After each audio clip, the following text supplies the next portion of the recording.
आज हम लोग मैथमेटिक्स कॉम्पिटिटिव लेवल की कोर्स को देखेंगे। कुछ आज बेसिक्स सामान्य गणित, इस प्रकार से हम संख्याओं को पहचानते हैं, अंकों को कैसे वेरीफाई करते हैं। नंबर सिस्टम से आज हम लोग की क्लास स्टार्ट हो रही है।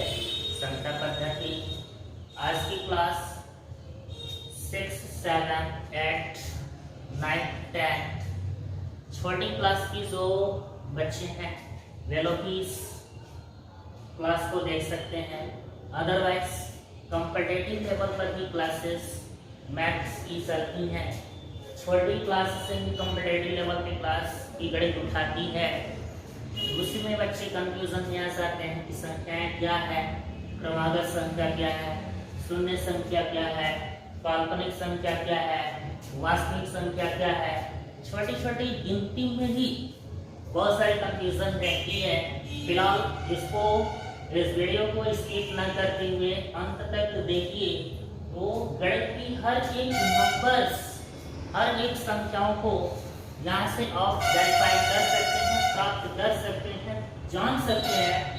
संख्या पद्धति, नंबर सिस्टम में फिलहाल मैं शुरू कर रहा हूँ। शून्य संख्या क्या होती है, मतलब जीरो नंबर।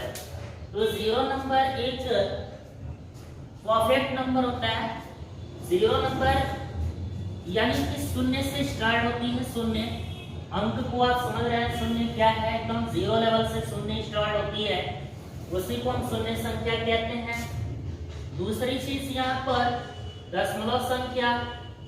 तो फिलहाल अभी बीच में ये सभी संख्याओं को समझेंगे। शून्य संख्या में ही यहाँ पे हम संख्या को देख रहे हैं। संख्याएं यहाँ से देखिए, संख्याएं दो प्रकार की बटी हुई हैं, वास्तविक संख्या और काल्पनिक संख्या। ध्यान दीजिएगा, वास्तविक संख्या और काल्पनिक संख्या। वास्तविक संख्याएं ये होती हैं जो रैशनल और इरेशनल अर्थात परिमेय और अपरिमेय संख्या जहां पे भी आती हैं, परिमेय संख्याएं और अपरिमेय संख्या अगर दोनों अवेलेबल हैं, वह हमारी रियल नंबर वास्तविक संख्या कहलाएगी। और काल्पनिक संख्या मीन्स एक कल्पना की जा सकती है। काल्पनिक संख्या में ना तो परिमेय संख्या होता है, ना ही अपरिमेय संख्या होता है। परिमेय संख्या और अपरिमेय संख्या आगे चलकर के डिस्कस की जाएगी। फिलहाल आप इतना समझिए कि काल्पनिक संख्या में परिमेय और अपरिमेय दोनों नहीं होता है, और वास्तविक संख्या में परिमेय और अपरिमेय दोनों संख्याएं पाई जाती हैं।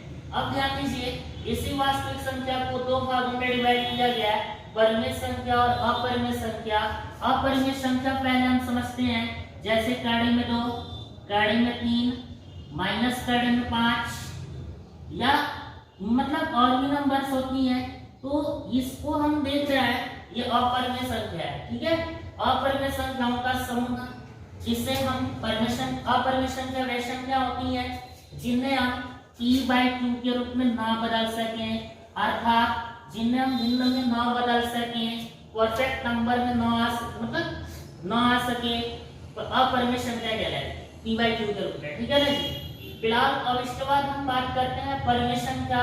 परिमेय संख्याओं को अगर देखा जाए तो जितने भी p/2 के रूप में रखी जाती हैं, यानी कि जो भी भिन्न के रूप में या जो भी संख्याएं p/2 के रूप में रखी जाती हैं, अंश बटे हर, नॉमिनेटर अपॉन डिनोमिनेटर, यानी दोनों लेवल पे अगर रखी जाती है, तो हमारा रैशनल नंबर अर्थात परिमेय संख्या कहलाएगी। समझ में आ रही है, परिमेय संख्या कहलाएगी।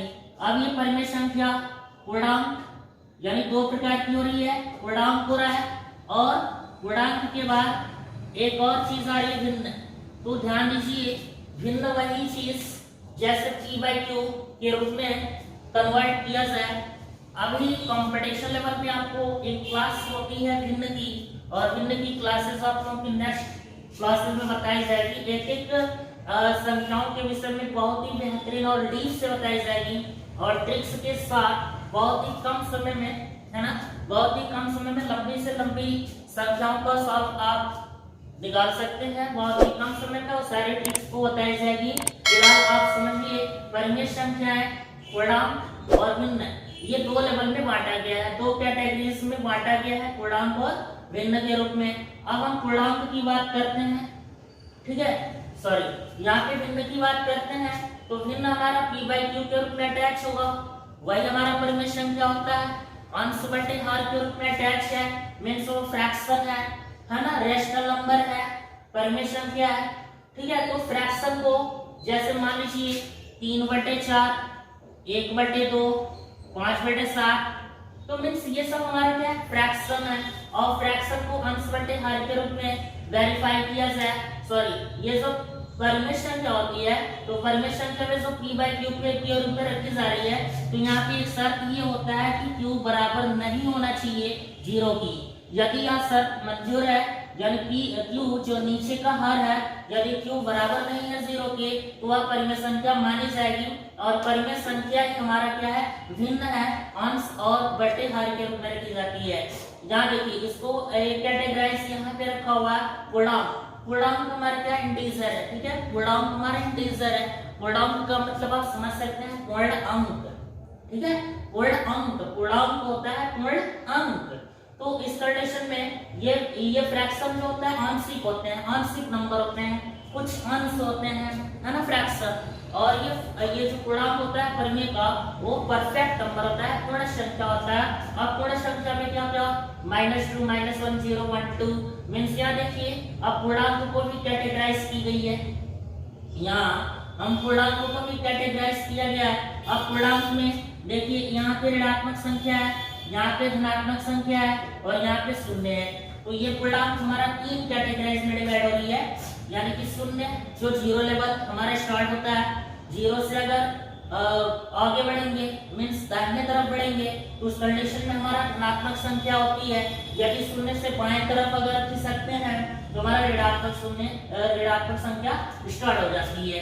जस्ट लाइक अगर मान लीजिए शून्य है, शून्य से अगर इस साइड यानी कि दाहिने साइड की ओर भागते हैं तो ये हमारा +1 +2, आप समझ सकते हैं 1 2 3 4, ये हमारा आंसर है, आगे बढ़ता जाएगा। और शून्य से अगर हम बाएं की तरफ भागते हैं तो इस कंडीशन में यहाँ पे -1 -2 एंड -3 -4 क्रमशः रिस्पेक्टिवली ये माइनस की तरफ भागेगा और ये रिस्पेक्टिवली पॉजिटिव साइड की तरफ भागेगा। तो हमारा क्या है, पूर्णांक इन्हीं 3 कैटेगराइज में बांटा गया है, ऋणात्मक संख्या, धनात्मक संख्या और शून्य संख्या। अब हम बात करते हैं ऋणात्मक संख्या। आप समझ सकते हैं 0 से नीचे जितने भी नंबर्स आएंगे, 0 से कम जितने भी नंबर आएंगे, जिन नंबर के आगे अगर माइनस लग जाती है वो हमारा ऋणात्मक संख्या होता है। 0 के ऊपर, 0 से ऊपर यानी कि जो बढ़ते हुए क्रम में 1 2 3 4 5 मतलब गिनते जाइए, जहाँ तक अनगिनत गिन सकते हो, साथ ही सब हमारे पॉजिटिव नंबर होते हैं। अब पॉजिटिव नंबर भी कई सारे नंबर्स में डिवाइड किए गए हैं। देखिए ये धनात्मक संख्या अगर हम बात करें तो एक होता है हमारा अभाज्य संख्या, ठीक है ना जी, अभाज्य संख्या। अब हम अभाज्य संख्या को समझेंगे। अभाज्य संख्या मींस प्राइम नंबर होता है इंग्लिश में, प्राइम नंबर अभाज्य संख्या होती है। अब अभाज्य संख्या ऐसी नंबर, ठीक है, गिनती की, काउंटिंग की ऐसी नंबर जो स्वयं अपने आप से कटे या ओनली 1 से कटे। तो एक ऐसी यानी एक मतलब 1 एक ऐसी संख्या है जो सभी प्रकार की संख्याओं का अभाज्य गुणनखंड होता है, मींस 1 से सभी नंबर काटे जा सकते हैं। तो 1 से और अपने आप से, स्वयं से, ठीक है ना जी, 1 से या स्वयं से अगर कोई नंबर कटती है, बाकी किसी भी नंबर से नहीं कटती है, कटने का मतलब डिविजिबल, विभाज्यता अगर कट जाती है तो उस कंडीशन में अभाज्य संख्या कहलाएगी। अगर किसी नंबर से नहीं कटती है, केवल स्वयं से कटती है या 1 से कटती है, जैसे मान लीजिए 2, मान लीजिए 3, मान लीजिए 5, मान लीजिए 7, ये हमारे नंबर है।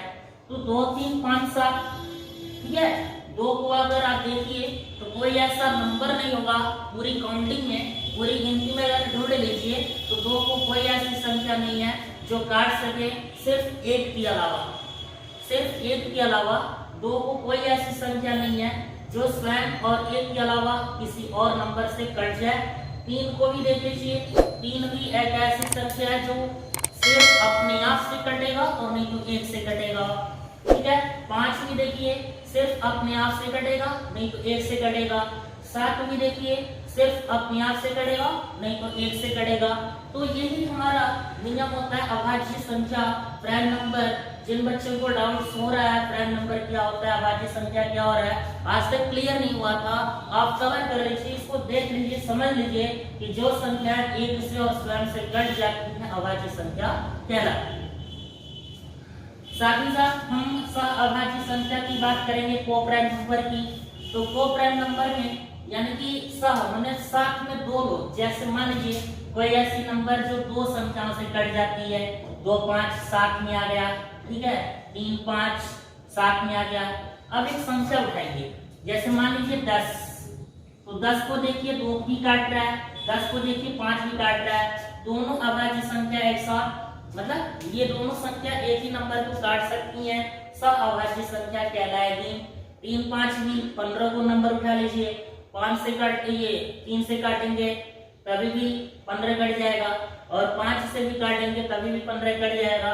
इस प्रकार से ये हमारा सह अभाज्य है, मतलब साथ में दो अभाज्य 3 अभाज्य आपस में कटिंग कर सकते हैं, डिविजिबल कर सकते हैं, या ना। तो ये हमारा अभाज्य संख्या और सह अभाज्य संख्या रहा।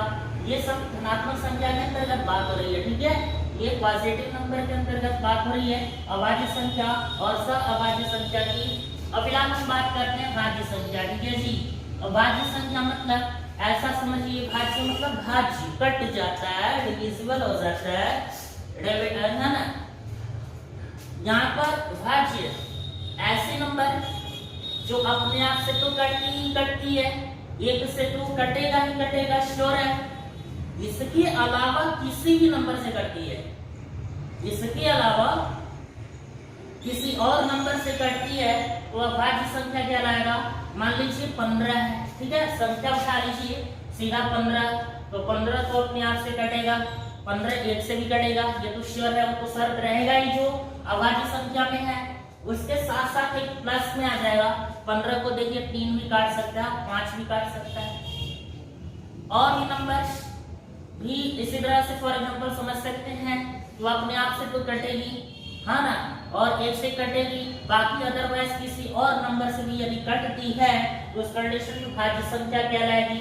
तो देखिए कंफ्यूजन नहीं होने का, अभाज्य संख्या, भाज्य संख्या और सह अभाज्य संख्या तीनों का कार्य, तीनों का वर्ग अलग अलग होता है। युवार्थी प्रश्न में अगर सवाल ले देता है ना, कंपटीशन एग्जाम में एक एक सवाल ले देता है, एक एक अंक, एक एक शब्द की कीमत होती है कंपटीशन एग्जाम में। उस शब्द की अगर विश्लेषण आपने ऑलरेडी किया है, उस शब्द की वैसे की जानकारी है, तो मैं गारंटी दे रहा हूँ कि इस नंबर सिस्टम या किसी भी गणित वाले सवाल में आपको कंफ्यूजन करने नहीं हो सकता, और उस सवाल को आप वेरीफाइड करके और सही तरीके से नंबर अचीव कर सकते हैं निश्चित रूप से, अगर आपको बेसिक क्लियर है तब।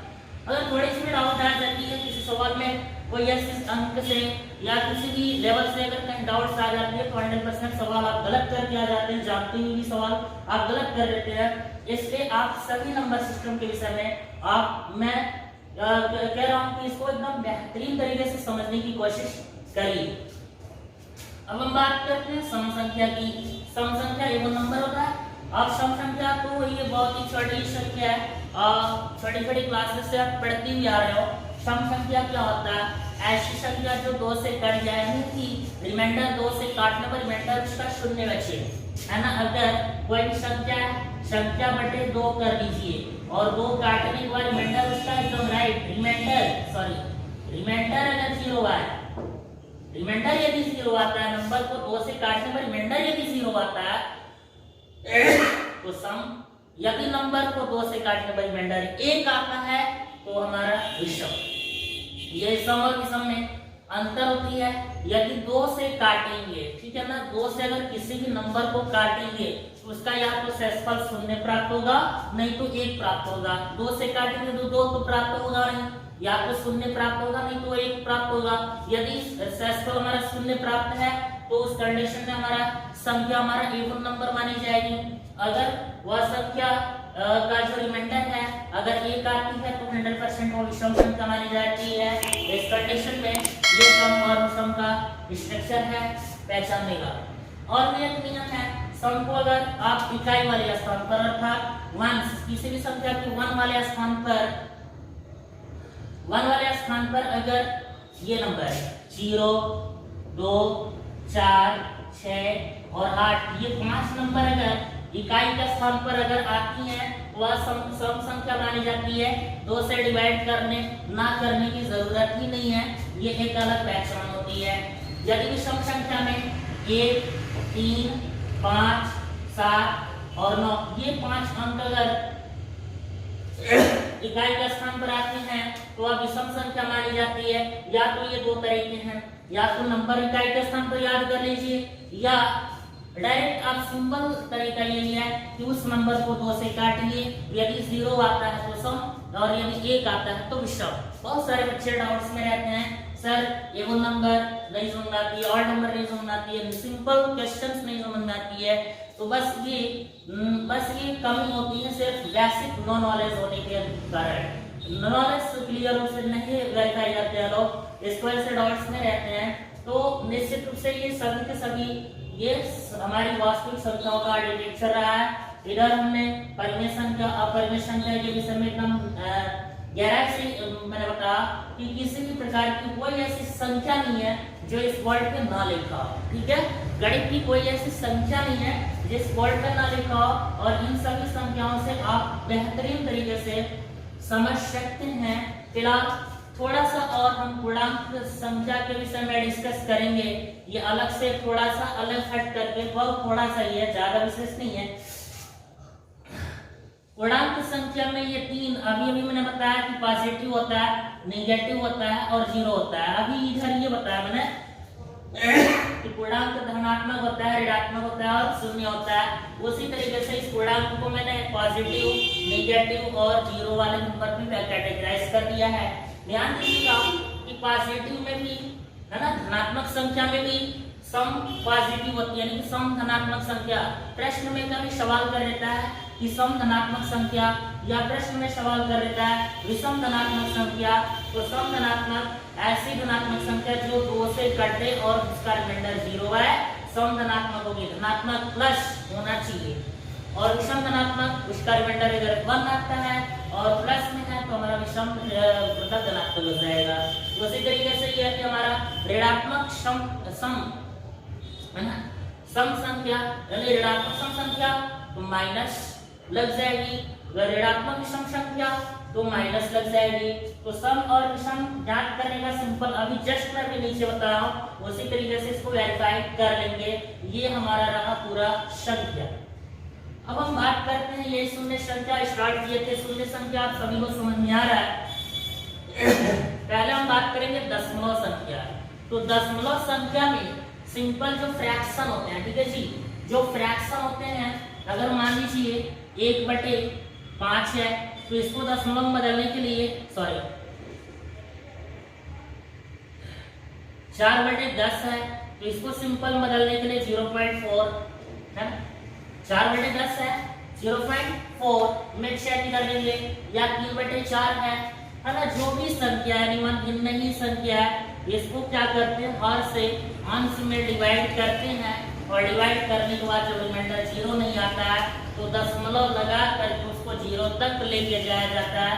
दशमलव संख्याएं अगर हम क्लास लेंगे, नेक्स्ट क्लास में हम दशमलव संख्या क्लास लेंगे, उसमें बहुत सारी दशमलव के मेथड्स होते हैं, डेसिमल नंबर को कैलकुलेट करने के मेथड होते हैं, कैसे कंफ्यूजन को दूर किया जाएगा। उस सवाल को मैं अच्छी तरीके से एग्जांपल, थ्योरी, न्यूमेरिकल हर एक चीज से समझाने का पूरा प्रयास करूंगा। फिलहाल दशमलव संख्या समझिए, पॉइंट दर्शाता है, किसी भी नंबर के बीच में पॉइंट आ जाता है वह हमारा दशमलव संख्या होता है। पॉइंट हमारा किसी भी नंबर आगे पीछे यानी कि राइट साइड से और लेफ्ट साइड से किसी भी नंबर से कितना भी दूरी पर डेसिमल को लगाया जा सकता है, नो प्रॉब्लम, ठीक है।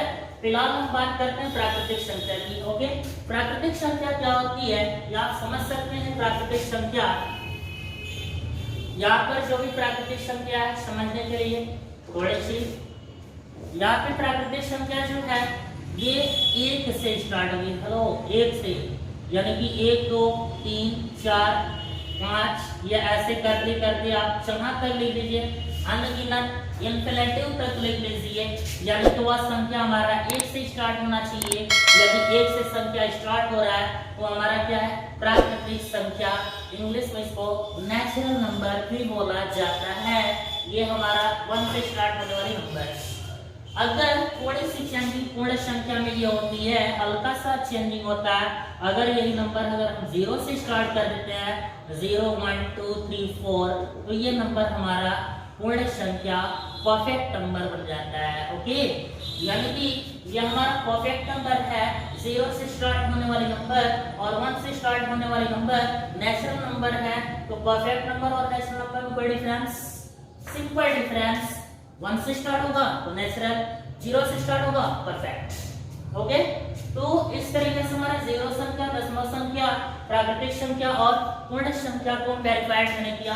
फिलहाल अब हम बात करते हैं थोड़ा सा क्रमागत संख्या के विषय में। क्या होती है क्रमागत संख्या? क्रमागत संख्या क्या होती है? पूरी संख्याएं यहाँ पे डिस्कस कर रहा हूँ मैं। संख्याओं के प्रति मैंने जितनी संख्याएं होती हैं और भी अगर बीच बीच में आता रहेगा वेरीफाई किया जाएगा। फिलहाल कंफ्यूजन ना रहे, मैथमेटिक्स की क्लास स्टार्ट की जा रही है, कंपटीशन लेवल की क्लासेस स्टार्ट की जा रही है। संख्या पद्धति शुरू में ही किसी भी कंपटीशन क्लास में आपको पहला चैप्टर आपको देता है नंबर सिस्टम, और वो कंपटीशन क्लास में बताता है फर्स्ट कि पहले आप नंबर को जानिए, नंबर संख्याओं को जानेंगे तो उस कंडीशन में कैलकुलेशन प्लस माइनस जोड़ घटाना गुणा भाग, ठीक है, मल्टीप्लाई डिवाइड, जो भी चीजें होती हैं आप सिंपल या फ्रैक्शनली या डेसिमल किसी भी लेवल से आप कैलकुलेट कर सकते हैं। जब तक आप करेक्ट नंबर के विषय में नहीं जानकारी होगी तब तक आप गणित में आगे क्या कर पाएंगे, नथिंग। अगर संख्या के विषय में हमें जानकारी न हो तो मैथ्स में आगे हम कुछ भी नहीं कर सकते हैं। इसीलिए मैं इस पूरी नंबर सिस्टम को एक तरीके से बेसिकली तरीके से हर एक बच्चे को समझाने का प्रयास नहीं कर रहा हूँ कि सभी संख्याओं को ऑटोमेटिक तरीके से बेहतरीन तरीके से समझने की पूरी कोशिश करें। फिलहाल देखिए क्रमागत संख्या। क्रमागत संख्या का मतलब होता है आगे वाली संख्या, ठीक है, आगे से आने वाली संख्या, क्रम से आने वाली संख्या। जैसे मान लीजिए 3 का क्रमागत 4, 4 का क्रमागत 5, 5 का क्रमागत 6। क्रमागत, क्रम से आने वाले, यानी 3 के बाद 4, 4 के बाद 5, 5 के बाद 6। अब इसमें 1 जोड़ा प्लस 2 जोड़ा, 1 जोड़ा प्लस 1 जोड़ा, यानी कि 1 के बाद 1 क्रमागत संख्या आई। 1 के बाद 2, 2 के बाद 3, 3 के बाद 4, 4 के बाद 5, ऐसे अगर 50 के बाद क्रमागत 51, 52, 53, ये जो नंबर सारणी है वो हमारा क्रमागत संख्या, क्रमागत संख्या। अब यहाँ बात करते हैं 2 या 3 क्रमागत संख्या, 2 क्रमागत संख्याओं, ऐसे प्रश्न करता है 2 क्रमागत संख्याओं, 3 क्रमागत संख्याओं। तो जब 2 क्रमागत संख्या कहेगा तो 3 के बाद 2 क्रमागत, 3 के बाद 5, 5 के बाद 7, 7 के बाद 9, तो 2 क्रमागत प्लस 2 जुड़ जाएगा, प्लस 2 जुड़ जाएगा, 2 क्रमागत प्लस 2 जुड़ जाएगा। अगर 2 क्रमागत लेवल पर आ रही हैं तो 2 जोड़ते जाएंगे, 3 क्रमागत 3 जोड़ते जाएंगे, 4 क्रमागत 4, ठीक है। ये क्रमागत संख्या होती है, 2 या 3 क्रमागत संख्या। फिलहाल सम्मिश्र संख्या की अगर हम बात